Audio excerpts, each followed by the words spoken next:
ભચાઉ તાલુકાના ગાગોદર વાડિયા બ્રાન્ચ કેનાલમાં કુંભારિયા ગામના સીમ વિસ્તારમાં મસમોટું ગાબડું પડ્યું હોવાની ગંભીર ઘટના સામે આવી હતી. છેલ્લા 20 દિવસ જેટલા લાંબા સમયથી આ કેનાલમાં ભંગાણ સર્જાયું હોવા છતાં જવાબદાર તંત્ર દ્વારા હજુ સુધી કોઈ નક્કર કામગીરી કરવામાં ન આવતા લાખો લીટર પાણીનો બગાડ થઈ રહ્યો છે.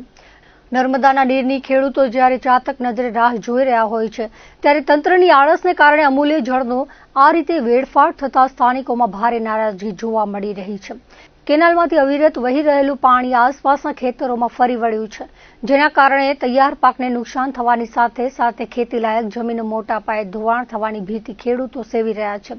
સ્થાનિક ખેડૂતોએ આક્ષેપ કર્યો છે કે કેનાલની જાળવણી અને મરામત પાછળ સરકાર દ્વારા દર વર્ષે લાખો કરોડો રૂપિયાનો માતબર ખર્ચ કરવામાં આવે છે, તેમ છતાં પરિણામ શૂન્ય જોવા મળી રહ્યું છે. દર વર્ષે આ કેનાલમાં જુદા જુદા સ્થળે ગાબડા પડવાની ઘટનાઓ જાણે હવે સામાન્ય બની ગઈ છે.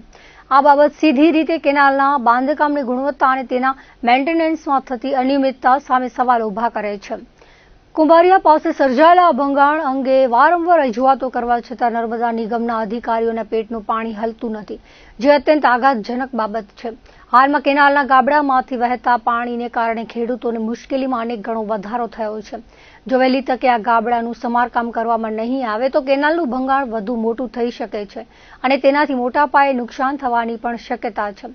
ગ્રામજનો અને અસરગ્રસ્ત ખેડૂતોએ એક સૂરે માંગ કરી છે કે તંત્ર દ્વારા મામલે તાત્કાલિક ધોરણે યુદ્ધના ધોરણે મરામત કરીને કામગીરી હાથ ધરવામાં આવે અને કેનાલની પાળને મજબૂત બનાવવામાં આવે, જેથી ભવિષ્યમાં આવા બનાવોનું પુનરાવર્તન ન થાય. પાણીના વેડફાટને અટકાવી ખેડૂતોના હિતમાં ત્વરિત નિર્ણય લેવામાં આવે તેવી પ્રબળ લોકમાંગ ઉઠી છે.